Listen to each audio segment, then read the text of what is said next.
Hello. Hey, Billy, how are you? Fine. Sorry I'm late. Hey, no worries, man. I would wait as long as you needed. You, aside from Brian Johnson, are the interview I've been most excited for because I have been a Pumpkins fan since the Gish days, and this is awesome for me. So thank you. Oh, thank you. That's very kind. Yeah, I wanted to wish you a happy anniversary. You may not even celebrate this anniversary, but today is the 30th anniversary of Homer Palooza.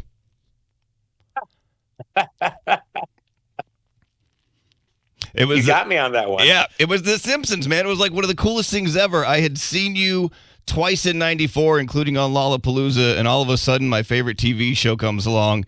And weirdly, it's got obviously you guys, Cypress Hill, and Peter Frampton on the lineup of Homer Palooza. But it was a great show. Yes, it's crazy because people still talk about that episode and us being on there. It turned out to be one of these cool things that you didn't realize how important it was going to be. And I mean, it still comes up all the time. Well, and such a great episode. It's one of the classics. You know, The Simpsons has been around for forever, and that's one everybody loves. So you are definitely a part of history there as well. So. Well, I was told by the Simpsons World that it's the number one episode of all time. That does not surprise me at all. I've watched it multiple times, and most of those were completely sober, and I still laugh every time. Are you ready for the Rats in the Cage tour? Is this the sort of a 30th anniversary of Melancholy for you guys? Well, it's technically speaking to be the 31st anniversary. Right. We're close, but we're going to do this thing where we're going to do one set of Melancholy and then a second set of other stuff. So we're excited by that because we didn't feel that doing the whole album in an arena setting was right, but this feels right to us. How do you go through your albums like Melancholy and then the second set of other hits and stuff and pick songs that you don't want to play? I mean, you have a huge catalog, songs that fans love front and back. How do you go through personally and be like, I don't want to do this one this time because I'd rather do this one? It's honestly really, really hard. And it's getting harder because I think we've recorded like something like 100 songs in the last 7 years or something. So there's even more songs to choose from. The one thing I'll say about having such a young audience at this point, and it really is young, and it's crazy to us that it's so young, is they kind of want to feel the band's mythological side. They want to feel like the full brunt of the thing. They don't want just a bunch of hits. They want to sort of get the essence of why the band was so successful. And so if you can bring the original spirit of the band forward into this millennia, that seems to work. Yeah. Going back to the very early days, you actually were the first big album with Gish that had Butch Vig as a producer because you got him before he did Nevermind. And Yeah. the sound is, the drums from Jimmy just punching through everything, the bass lines that you did that Darcy plays live, they come up in the mix, but they're not overtaking. Everything about it was such a different sound. And that was from Gish, and the rest of the 90s albums kind of followed that, I think.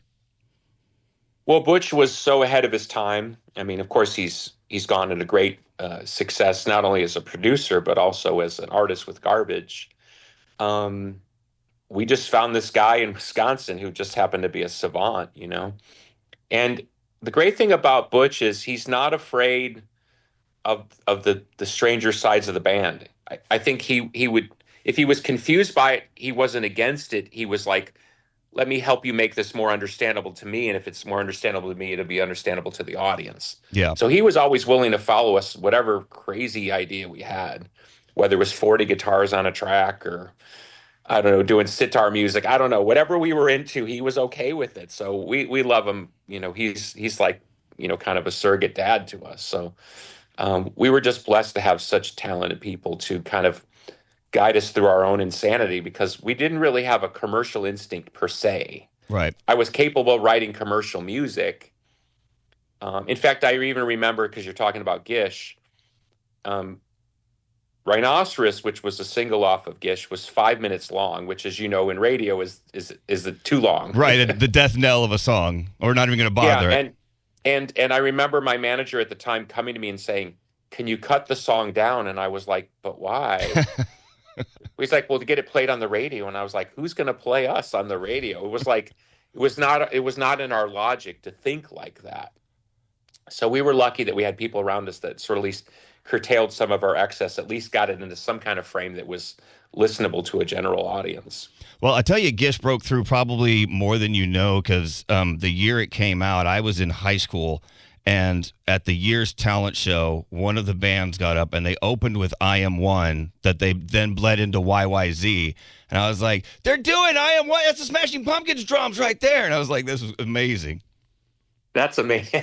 That's amazing. Yeah, it was like 1991, 92, right around there. Yeah. The talent show. Well, I will say proudly that I wrote that drum part on I Am One. That's my great claim to fame is I asked Jimmy to play that groove, and he looked at me like, why would I want to play that groove through the whole song, you know?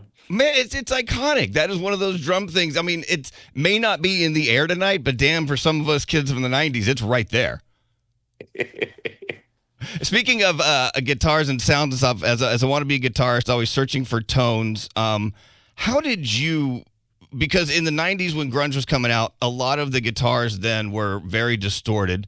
And then in the 2000s, it almost sounds like they're just sort of playing one note with a lot of distortion. But when it comes to your guitar specifically, you can hear every note, even though it's more distorted than most grunge sounds, but you can still hear every string you're playing. Are you asking for the secret? Not your secret, but like, how did you dial that in when everybody else's is sort of just, I don't want to say muddy necessarily, but yours is just brighter and it's in there. Oh, I appreciate that. I honestly, there's a bit of science to it, which is if you're double tracking the guitar, and for people who don't play guitar, double tracking would be you play the same guitar part twice, and then you put one guitar in one speaker and one guitar in the other speaker. So that's double tracking. So if you think of like Black Sabbath or Pumpkins, that's the sound of double tracking. What you do is if you play the guitar in a certain particular way and you play it super tight, it actually it creates kind of what I would call an artificial harmonic in the middle of the music, and you actually get clarity, and it sounds like there's a third guitar playing more clearly in the mix. That's the trick. But you have to be able to play like that, and that's another trick. So when you're live, do you also run simultaneously through a clean and distorted channel on stage or in the mix? No. It requires that whoever's playing the same part as me. Like, for example, if we're playing something and Kiki's doubling my guitar part, it requires that Kiki is super tight on the double. Gotcha. Which that had to be really interesting for her to come up to where you've been for 30 years already, and she's like, I've got to play this exactly how Billy plays it. It's not easy for any guitarist. Well, see, the thing is that style of playing, the Pumpkin style of playing, is actually more from metal than it is from alternative. So where Kiki has an advantage is Kiki mostly came from metal. So playing those types of riffs isn't daunting to her. But for a lot of alternative peeps, it's just too complicated. It's too much Rush, right? Yeah. Growing up on Rush and Sabbath, that's a totally different mindset than like your average alternative guitar player. Yeah, well, and Smashing Pumpkins guitar fans know that the chord structures and the melodies and everything you write are a lot more intricate than your standard. I don't want to keep going back to Nirvana, but Kurt's rhythms and stuff were kind of easy. Obviously, Soundgarden were a lot more complicated, but Pumpkins, I think, were so much more melodic than most of the sound at the time. It's really cool. But see, that's what's interesting to me about Kurt as a writer, because Kurt was totally capable of let's call it more polyphonic sophistication. I think he chose in his way of communicating to actually be simpler with the music. And I think that's why Nirvana is so successful and continues to be so successful. There's a point by which it gets too proggy. Yeah, I get that. Yeah, and that's the beauty, I think. I always say the hardest thing in the world to do is write a great, simple song. And Kurt's one of the greatest simple songwriters of all time. And that's not a diss, that's total praise, because it really is a lot harder than it seems. It's because if it was so easy, everybody would do it, right? Right. Moving on to, I think, the most underrated and yet probably my favorite Pumpkins album, and that's Pisces Iscariot, which was the B-sides and rarities that you threw together. But for me, it was almost an adventure all on its own, because, when you started off with songs like Plume, and you had James singing away on Blew Away, right? And I mean, it was just the whole album was an entirely different headspace. When you had Gish, you got Siamese Dream. I think Pisces Iscariot should have been a bigger album than it was, because it has so many great songs on it. Oh, well, thank you. It's actually Nirvana's fault that album exists, because they had put out Incesticide, and our record company called up and said, Nirvana's got this really big B-sides record. We want you to do the same. And we're like, but we don't have enough songs to do it. And they were like, figure it out. Well, you did, and you did really well on that one. Yeah, but I mean, we cobbled. The funny thing is it actually holds together fairly well as a record. But we cobbled together, sorry, I'm about to sneeze. Bless you, sir. We cobbled together. Thank you. We cobbled together, there's a BBC session. There's B-sides we did in one night. I mean, it was put together in a very haphazard way, and somehow it works. And Pissant was sort of improvised, right?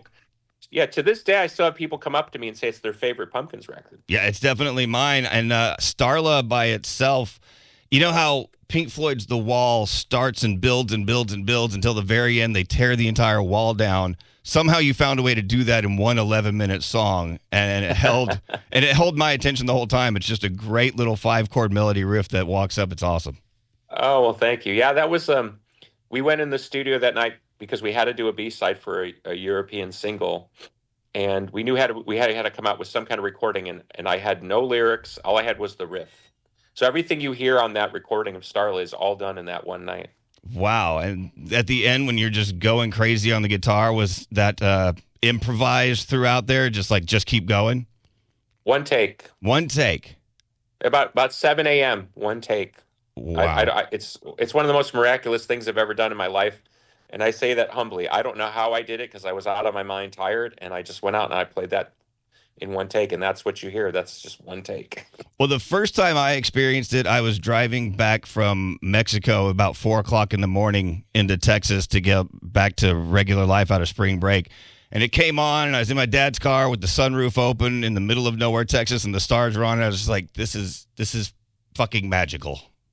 Well, that's perfect because the girl I met who I thought's name was Starla was in Texas. Oh, really?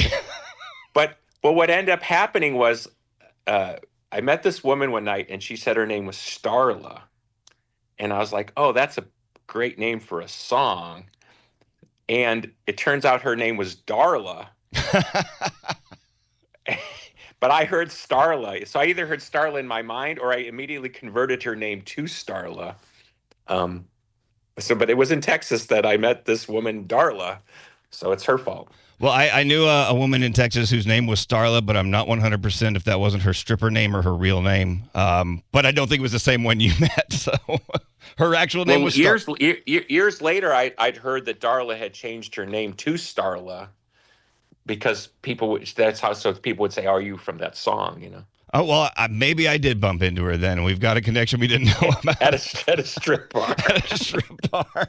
Life did not go as upwardly as she was hoping it would after the song, right? Well, that's why we have to do Starlet Part 2, you see. There you go.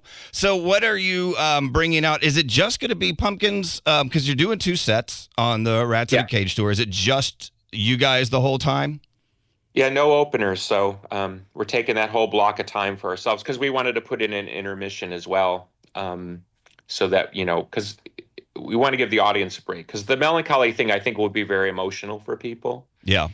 People are already even bringing it up. I think the idea of like, wow, this album's 30 years later. And of course, they're going to reflect back on what they were doing when they first heard it, which is natural. So I think it's going to be emotional. And so I think having a little bit of a break and then come back and play a bunch of other stuff, I think we'll take you on 2 totally different journeys that night. That's the plan.